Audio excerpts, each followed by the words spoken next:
Hi, welcome. Today I want to talk about How to be Victorian by Ruth Goodman.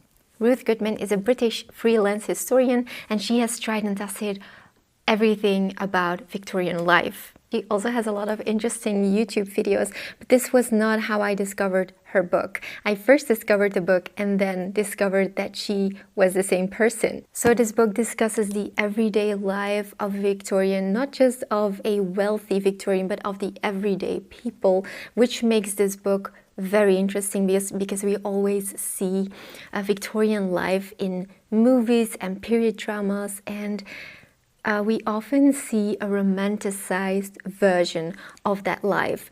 And so she brings us back to reality with this book. It talks about daily rituals, hygiene, going to work, what they ate, and so on. And this one was published in 2014. She wrote other novels as well, and one of her other novels is How to be a Tudor. This book may look a bit shiny because I laminated it. I found the cover to be very fragile, and I knew it was just going to fall apart when I started reading it. So yeah, I laminated it, and that is the reason why it's shiny. So I have a commonplace book about Victorian life. Here I keep all of the information that I gather about the Victorians. And this can come from fiction novels or non-fiction writing, and I just keep it all in here. Learning about the Victorian era is one of my passions. It's my favorite period in history. It also helps me as an author because I love writing about the past, and the more I know, the better the novels will be. So what I want to do is I want to go over the annotations that I made in the book. And I still have to transfer everything from the book to my journal. So I'm going to transfer this together with you, and I'm also going to go over the things that I marked that I found interesting, and this will hopefully give you an idea what the book is about and whether or not you would be interested in reading it. I also forgot to mention that it is published by Penguin Random House. So let's go over the table of contents to give you an impression what this book covers. So first we have getting up, getting dressed, a trip to the privy, personal grooming, morning exercise, breakfast, the main business of the day, back at the house, the midday meal, the day's work resumes. Meanwhile, for the young, there was school, a few snatched hours of leisure, the evening meal, a bath before bed, behind the bedroom door.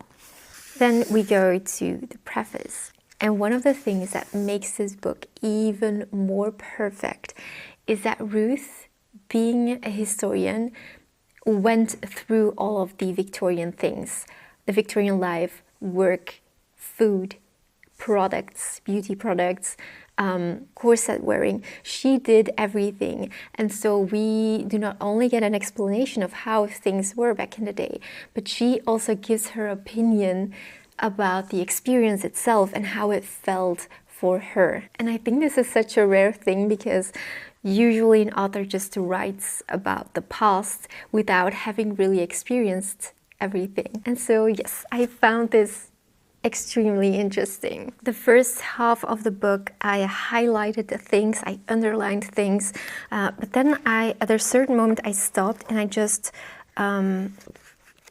mainly used my tabs.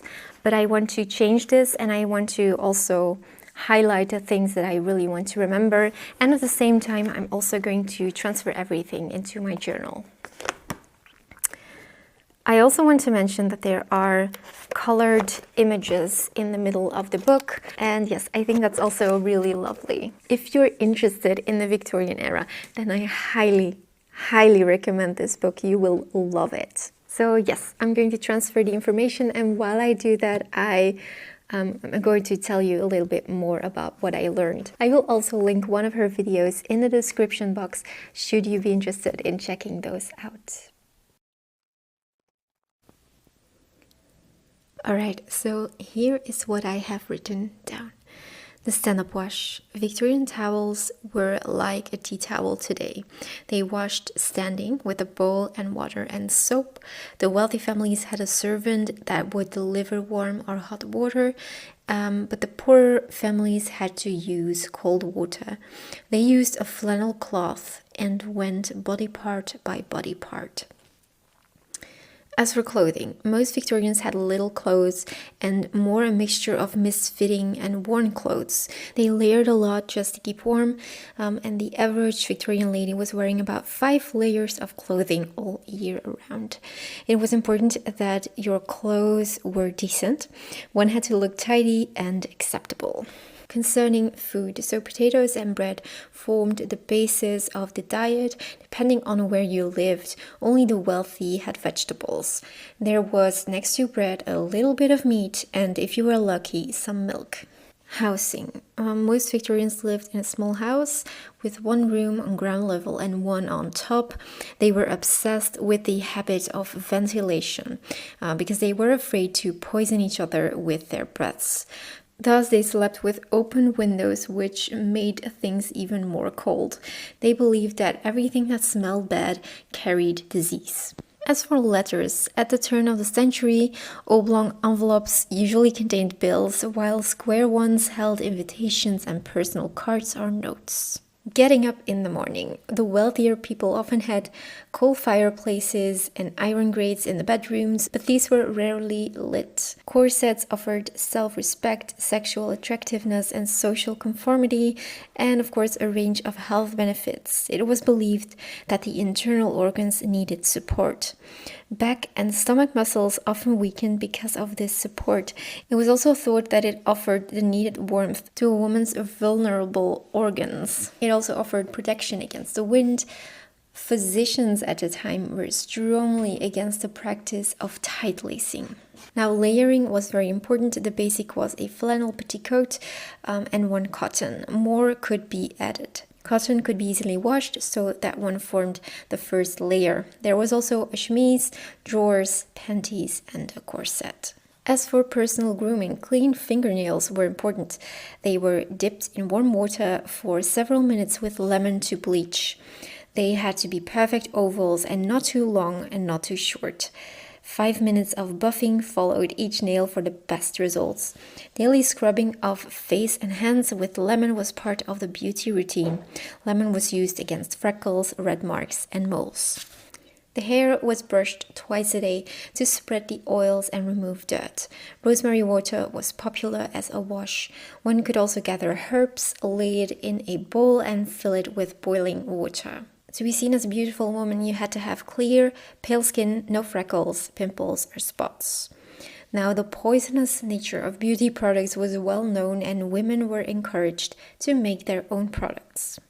Morning exercise, such as walking, was highly recommended. For breakfast, they had coffee, and cocoa grew in popularity. As for the air pollution, some towns were very unhealthy. On foggy days, people reported burning sensations in their mouths and in their noses. By 1870, the average working week was around 60 to 65 hours. Middle-class families called midday meal lunch or luncheon.